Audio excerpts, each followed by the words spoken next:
Chimere Dike, not one DK in the NFL anymore. We got DK with the Titans. 4th round pick, Steve, played at Wisconsin and Florida. The reason we wanted to break him down, and John, our unbelievable producer who runs this show, was like, this guy's an all-pro, all-purpose yards. Here we go.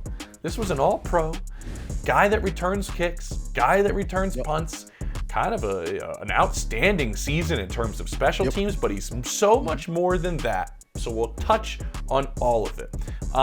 Your initial take on DK's rookie season, because there's a lot of young guys in that building in Tennessee that new brain trust, led by Mike Borgonzi, who came over from Kansas City, is going, who can be part of our foundation that we build this new group with Cam Ward? Who else is going to be a part of it? It seems like DK is going to have a role. Well, you got the 4th round pick, pick 103. And you have a guy who's really, really smart and who knows all 3 positions, contributes on special teams. And that is what you hope from a draft pick. That you can use one pick, but have a player that you can plug and play, and he actually gives you a little bit of a boost. Super fast, right? There is a few things he has to work on. One of the biggest things I believe he has to work on, when he's cutting, he doesn't cut and separate. I call it a glider. He kind of rolls in there, right? I need him to hit that, and then hit that foot down and use that speed that he uses on that punt return. I was just about to say that, because you see that, like when he gets the ball, and you're a returner, so you know him way more than me, but he kind of glides, and when he sees his hole, he's gone. He's using that 4.34 speed. And that works in the return game. It doesn't help the timing of the offense when you run a route like that. So he has to figure that part out. But this young man is ridiculous, right? 73 targets, 48 receptions, 423 yards, 4 touchdowns, just receiving, 20 first downs, 2 drops, but 441 snaps. And out of 441 snaps, 139 of those snaps are versus press coverage. That's what you love to break down. Yeah, played 60% of the snaps, you know? Man, I love that. And then, obviously, on special teams, this dude is ridiculous. Yeah. Oh, right? Let me ask you this real quick, because I thought about this when you said that. How hard was it for you to transition those traits as a returner, like we mentioned with DK, and then go, okay, now I'm in receiver mode. I got to put foot to the ground and go. Did that take a minute? Is that easy to figure out? Like, because you want him to do it. How do you make that switch? Is it just reps? What is it? There's 2 things that you're asking me. If you already are a returner, which I was in college, I was a returner already and a wide receiver. People put me in the category as a returner who played wide receiver. I was a receiver who happened to be damn good at special teams, because I was one of the young guys. Meaning I was learning how to catch punts with my dad when I was 10, 11 years old. So I've always been a kickoff and punt returner because I can handle a punt. So I've been doing it forever. So there's not a transition problem unless you're a really good returner and you're not as good of a wide receiver as you think. Okay. Right? Because a lot of wide receivers too, they don't really want to play special teams. They don't want to play. Really? Yeah, they don't want to play punt return and kickoff return. Like that's very rare, right? But then you have, I'm growing up in Cali, growing up in the 90s, early 2000s. Who does not want to be Dennis Northcutt? Who does not want to be Peter Warwick? Right? Those are the old traits where you know what they said, the more you can do, right? And now this generation, it's the less you can do. Yeah, 100%. Right? That reminds me of when Jamison Williams was at Alabama, Steve, and he was going, hey, can can I be on punt coverage? I want to jam somebody down the field. And the staff is like, Saban's like, yeah, you can play punt coverage. Like he wanted to do more on a football field. You want those guys in your building. This guy can do a lot on a football field. All right, keep going. 94 snaps at kickoff return, 66 snaps at punt return. And this is what I love, man. You know, I start getting in my bag when I start finding these nuggets. He has one play on an extra point block. He was trying to get out there to block a kick. He got a rep in that. Love right? it. In the game. So that tells me that this is a kid who understands the more you can do, I'm willing to do whatever it takes to help my team win. Mm-hmm. Intermediate game is kind of where he does his business, but really where he shines is behind the line of scrimmage, 32, a little bit below 33%, and short, 0 to 9 yards, a little bit below 32%. But the intermediate, he's a little bit below 20%. But where they really give him the opportunity to just do everything he needs to do is in those 20 first downs, 10 of them lining up behind the line of scrimmage. Yeah, they find different ways. Yes. To use him. So to me, you know, some people may call this a gadget guy. I don't really call him a gadget guy. For me, he's a make a play guy. Mm-hmm. When you need a play, call DK. Put that on a T-shirt down. Sell those guys down by the stadium. So I like that. I really like that. His intermediate, his stop routes. You know, he needs to, like I said, he needs to sharpen his cutting to get more immediate separation out of the vertical cuts and speed turns. You know, he gets flat and negative, which means he gets flat negative, but I need him to do it a tick quicker because that shows the quarterback that you've won, right? And get negative quicker, meaning you going back towards the line of scrimmage, you going back towards the throw to cut off the defender. Mm-hmm. You see what I'm saying? So, you know, so I want to make sure I've been in the comments. If you like what we're doing, subscribe, hit the like button, drop a comment. If you don't like what we're doing, subscribe, hit the like button, leave your angry comment. Yeah. Right? You might be surprised. I look in there and you know, depending on what you say, I might just say it back to you. So, you know, but I love the comments because it gives me an opportunity when I'm sitting around and say, okay, John, James, what are we going to do? Hey, man, they really would love you to do this. And John, our great producer, shout out to John. Yep. John he makes all of us look great, especially the editing, because I know there's some stuff on the editing room floor that John can literally blackmail me if he were to keep some of that stuff. Yeah. It's digital. It's probably no waste he's got it all. John was like, man, the fans want to hear about DK. I was like, well, okay. They want to hear about some other guys, but I was like, nah, I'm not doing that one. So, but, you know, I really like this kid. I think he's a good player. He contributes. He's listening. He's smart. He's engaging. I think they got something really good going on with a young superstar, with a young core. But I don't think this is a young core like the Green Bay Packers. I think this is a better young core that can establish who's the number one, who's the number two, who's the number three. And that's the difference. Yeah, I think they believe he has a really good shot at being a really good number three, like a really, really good number three, depending on what they want to do. Then the other things that he brings to the table, I think they're in love with. I love that you brought up the special teams play, Steve, of going out there and trying to get out there on punt block. There's a mic'd up that he had this season where Mike McCoy comes out onto the field pregame. Utah. And you know, coaches, they're always coming up and they're always trying to say, you know, hey, I want the best out of you today. Come on, let's play like, you know. He goes, play your ass off today, like you do every day. Like, and to me, that kind of resonates because the coach is going, I know you bring it every single day, whether it's practice, whether it's games, whatever you do. You're wired that way already. Just reinforcing what already DK kind of brings to the table. I wanted to mention this: 203, yards per catch, and then that's in the air to when you catch it. 220 yards after the catch. it's almost like he gets into that returner mode a little bit once he starts, getting the ball in his hand. That's why you said they're trying to get him the ball in a variety of ways. And I like that's why you said if you need a play, go to DK.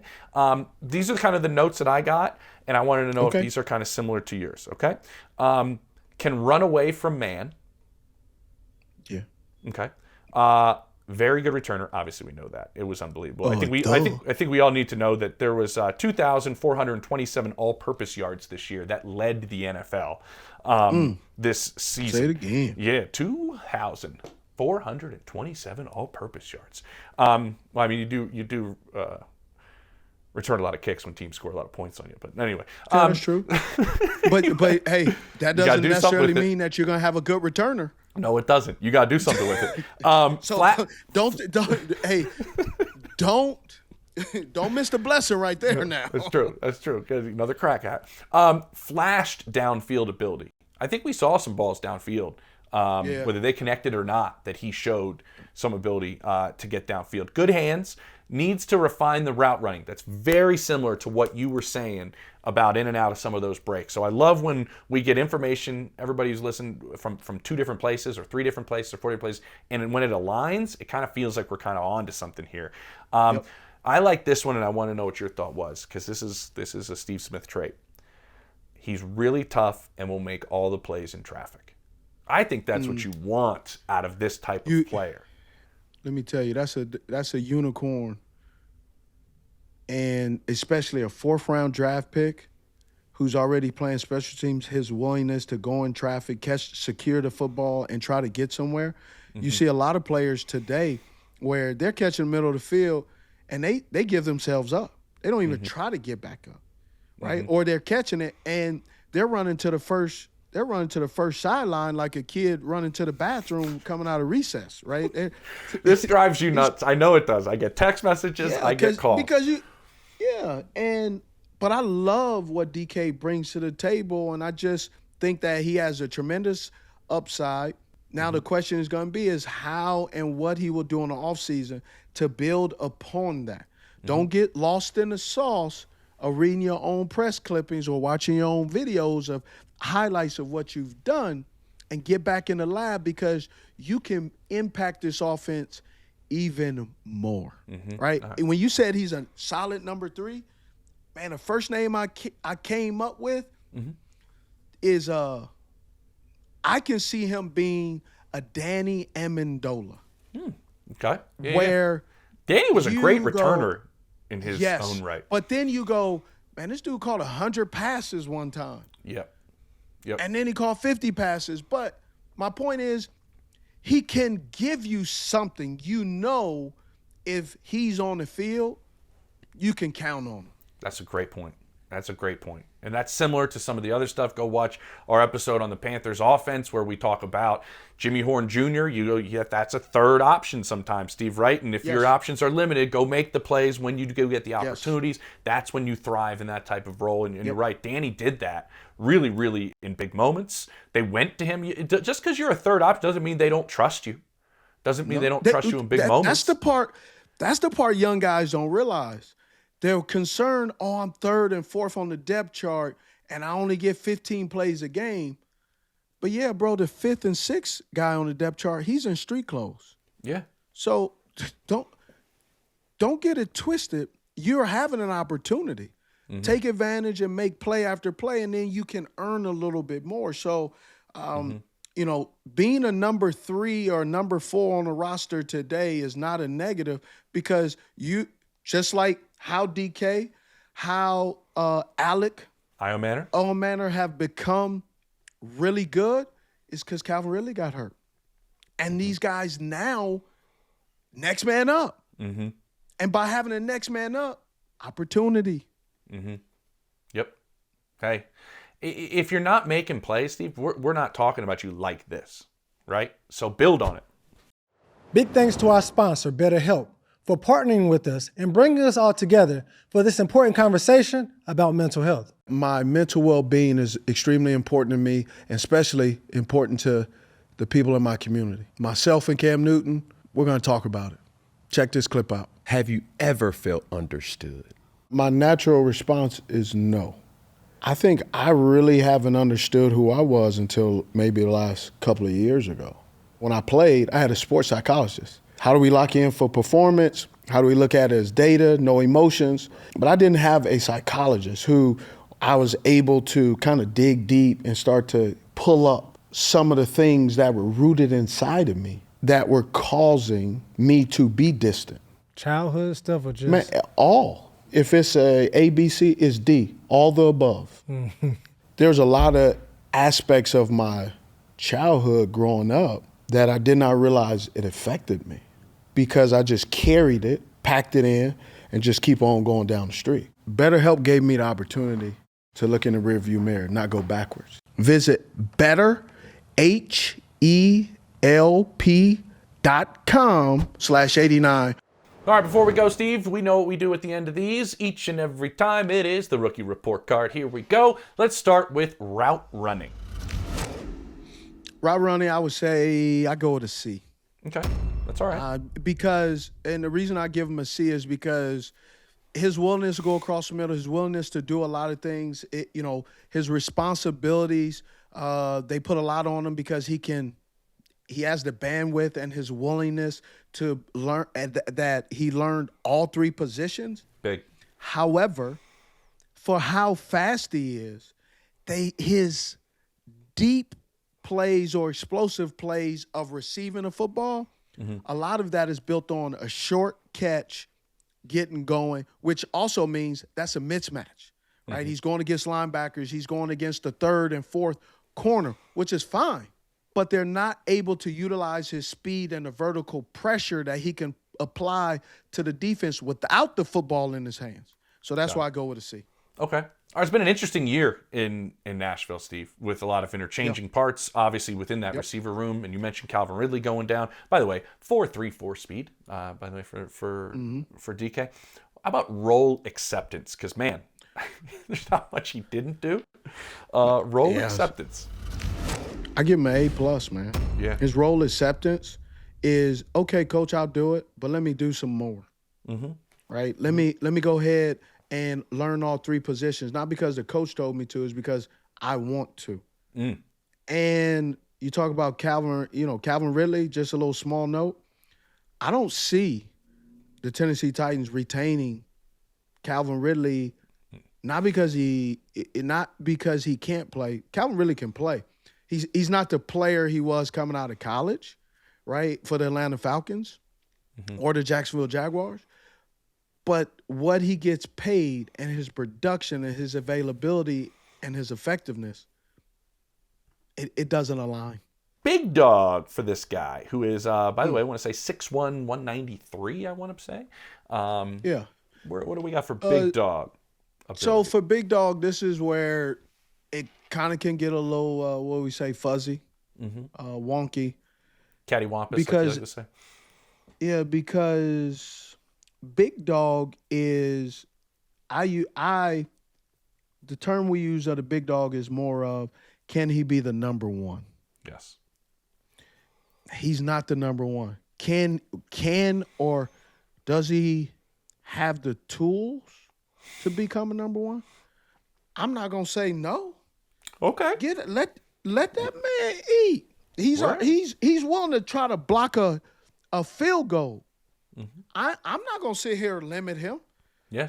So I think if he continues to do what he's doing, he can turn out and surprise you at the 103rd pick in the 4th round, and all of a sudden, he's out there catching 100 passes, 96 passes, receptions for 1,500 yards. I don't think I should limit him. So for me, I'm going to say big dog. I kind of put like just a little asterisk of let him prove it. Okay. That's because I don't want to say no. It's an LHP because he's already showed you he's a make a play guy. He is. You need a play, give it to him. And that trait, that's a big dog. You can't teach. Yeah. You can't teach him. Hey, we need a play. Are you okay with that? Well, I have piano on Tuesday, but Wednesday I can show up. He looks like he's asking, hey, put me in a position to make a play. You know what I mean? Yep. It almost seems like that's how he's So wired. I just put it where I put it where I don't think it's fair for me to limit him, but I also don't want to say because you know how people are. Oh, Steve said he was going to be a big dog, and so I don't want to put that on him. Listen, I think what you're doing is you're not trying to put a ceiling on him or a cap on him. That's the appropriate way to put it. All right. Transition, Steve. This is an interesting one as well because of everything that's gone on in that. You're going through your head coach is fired, who calls the plays on offense. You go through different play callers in the way that things are done. That transition makes things a little bit more tough, and you're trying to do everything else that he's trying to do in terms of special teams. So transition for Dike. Transition, I give him an A+. You got a fourth round draft pick who has shown that you need more players like this. Mm-hmm. He stepped right into the role of, I'm ready to play, coach. Yeah. Yeah, I like that. And it's in a year where when I talk to people there that are in the evaluation process, we're evaluating everything in this building. Who do we want to have as part of our future? And we're going through a rebuild in terms of the core and the identity and the culture that we want for this team. Mm-hmm. And he's already looks like he's putting himself in like, hey guys, like this is what you're looking for. I think he's done a really good job in that. All right, potential. You kind of touched on this when you did the big dog part, honestly. I say a B+. Okay, dig it. Right, this B+ because, man, just his upside is great. Speed, decent size. Yep.